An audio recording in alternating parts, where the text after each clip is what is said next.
अथ तृतीयोऽध्यायः कर्मयोगः।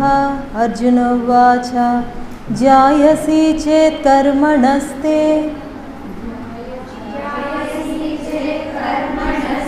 मता बुद्धिर्जनार्दन तत्किं कर्मणि घोरे मां नियोजयसि केशव। व्यामिश्रेणेव वाक्येन बुद्धिं मोहयसीव मे तदेकं वद निश्चित्य येन श्रेयोऽहमाप्नुयाम्। श्रीभगवानुवाच लोकेऽस्मिन् द्विविधा निष्ठा पुरा प्रोक्ता मया नघा ज्ञानयोगेन साङ्ख्यानां कर्मयोगेन योगिनाम्। न कर्मणामनारम्भात् नैष्कर्म्यं पुरुषोऽश्नुते न च सन्न्यसनादेव सिद्धिं समधिगच्छति। न हि कश्चित् क्षणमपि जातु तिष्ठत्य कर्मकृत् कार्यते ह्यवशः कर्म सर्वः प्रकृतिजैर्गुणैः। कर्मेन्द्रियाणि संयम्य यास्ते मनसा स्मरन् इन्द्रियार्थान् विमूढात्मा मिथ्याचारः स उच्यते। यस्त्विन्द्रियाणि मनसा नियम्यारभतेऽर्जुन कर्मेन्द्रियैः कर्मयोगम् असक्तः स विशिष्यते। नियतं कुरु कर्म त्वं कर्म ज्यायो ह्यकर्मणः शरीरयात्रापि च ते न प्रसिद्ध्येद कर्मणः। यज्ञार्थात् कर्मणोऽन्यत्र लोकोऽयं कर्मबन्धनः तदर्थं कर्म कौन्तेय मुक्तसङ्गः समाचर। सह यज्ञा प्रजा सृष्ट्वा पुरोवाच प्रजापतिः अनेन प्रसविष्यध्वम् एष वोस्तिष्ठकामधुक्। देवान् भावयतानेन ते देवा भावयन्तु वः। परस्परं भावयन्त श्रेयः परमवाप्स्यथ। इष्टान् भोगान् हि वो देवा दास्यन्ते यज्ञभाविताः तैर्दत्तान प्रदायैभ्यो यो भुङ्क्ते स्तेन एव सः। यज्ञशिष्टाशिनः सन्तो मुच्यन्ते सर्वकिल्बिषैः भुञ्जते ते त्वघं पापा ये पचन्त्यात्मकारणात् अन्नाद् भवन्ति भूतानि पर्जन्यादन्नसम्भवः यज्ञाद् भवति पर्जन्यो यज्ञकर्मसमुद्भवः कर्म ब्रह्मोद्भवं विद्धि ब्रह्माक्षरसमुद्भवम् तस्मात् सर्वगतं ब्रह्मा नित्यं यज्ञे प्रतिष्ठितम् एवं प्रवर्तितं चक्रम् नानुवर्तयति हयः अघायुरिन्द्रिया रामो मोघं पार्थः स जीवति यस्त्वात्मरतिरेव स्यात् आत्मतृप्तश्च मानवः आत्मन्येव च सन्तुष्टः तस्य कार्यं न विद्यते नैव तस्य कृतेनार्थो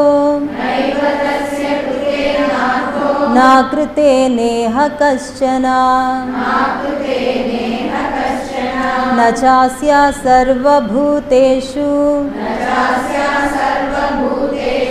कश्चिदर्थव्यपाश्रयः तस्मादसक्तः सततं कार्यं कर्म समाचर असक्तो ह्याचरन् कर्म परमाप्नोति पुरुषः कर्मणैव हि संसिद्धिम् आस्थिता जनकादयः लोकसङ्ग्रहमेवापि सम्पश्यन् कर्तुमर्हसि यद्यदाचरति श्रेष्ठः तत्तदेवेतरो जनः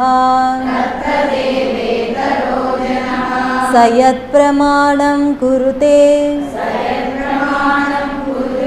लोकस्तदनुवर्तते न मे पार्थास्ति कर्तव्यम् त्रिषु लोकेषु किञ्चन नानवाप्तमवाप्तव्यम् वर्त एव च कर्मणि यदि ह्यहं न वर्तेयम् जातु कर्मण्यतन्द्रितः मम वर्त्मानुवर्तन्ते मनुष्याः पार्थ सर्वशः उत्सीदेयुरिमे लोका न कुर्यां कर्म चेदहम् शङ्करस्य च कर्ता स्याम् उपहन्यामि मा प्रजाः सक्ताः कर्मण्य विद्वांसो यथा कुर्वन्ति भारत कुर्याद्विद्वांस्तथासक्तः चिकीर्षुर्लोकसङ्ग्रहम् न बुद्धिभेदं जनयेत् अज्ञानां कर्मसङ्गिनाम् जोषयेत् सर्वकर्माणि विद्वान् युक्तः समाचरन् प्रकृते क्रियमाणानि गुणैः कर्माणि सर्वशः अहङ्कारविमूढात्मा कर्ताहमिति मन्यते तत्त्ववित्तु महाबाहो गुणकर्मविभागयोः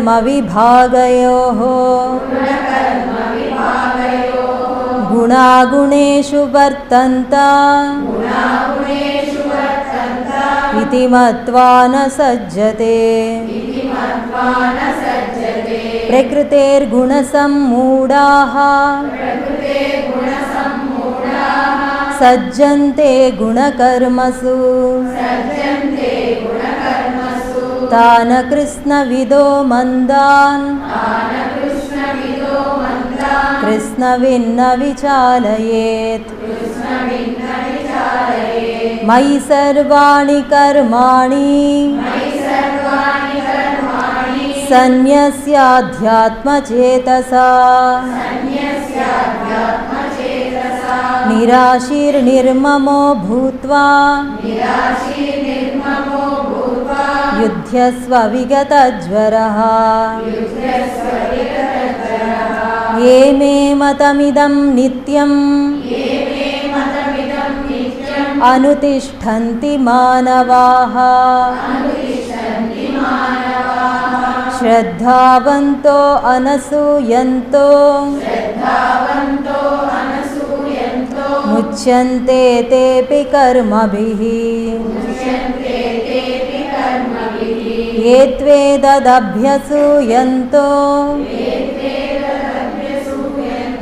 नानुतिष्ठन्ति मे मतम् सर्वज्ञानविमूढांस्तान् विद्धि नष्टान् चेतसः सदृशं चेष्टते स्वस्याः प्रकृते ज्ञानवानपि प्रकृतिं यान्ति भूतानि निग्रह किं करिष्यति इन्द्रियस्येन्द्रियस्यार्थे रागद्वेषव्यवस्थितौ तयोर्न वशमागच्छेत् तौ ह्यस्य परिपन्थिनौ श्रेयान् स्वधर्मो विगुणः परधर्मात् स्वनुष्ठितात् स्वधर्मे निधनं श्रेयः परधर्मो भयावहः अर्जुन उवाच अथ केन प्रयुक्तोऽयं पापं चरति पूरुषः अनिच्छन्नपि वार्ष्णेय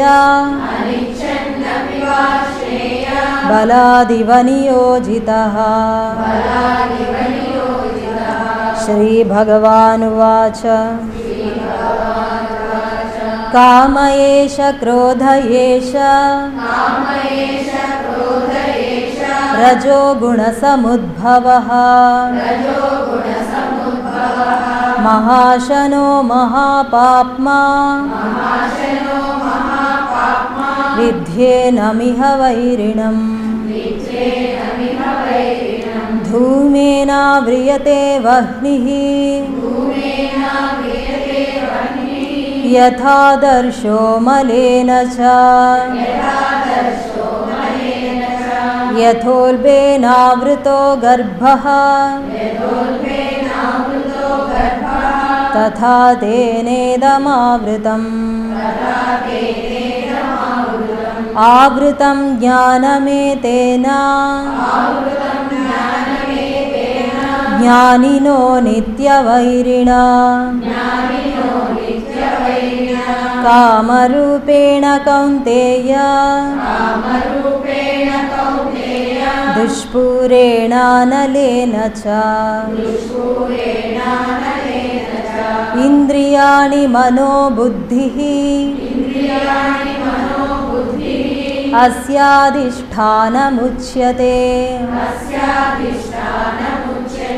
एतैर्विमोहयत्येष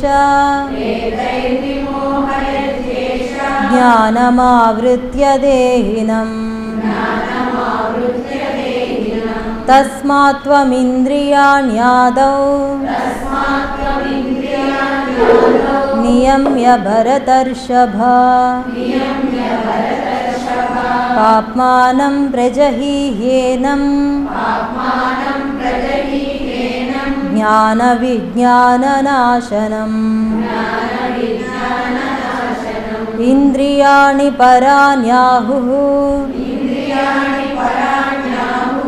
इन्द्रियेभ्यः परं मनः मनसस्तु परा बुद्धिः यो बुद्धे परतस्तु सः एवं बुद्धे परं बुद्ध्वा संस्तभ्यात्मानमात्मना जहि शत्रुं महाबाहो कामरूपं दुरासदम् इति श्रीमद्भगवद्गीतासु उपनिषत्सु ब्रह्मविद्यायां योगशास्त्रे श्रीकृष्णार्जुनसंवादे कर्मयोगो नाम तृतीयोऽध्यायः।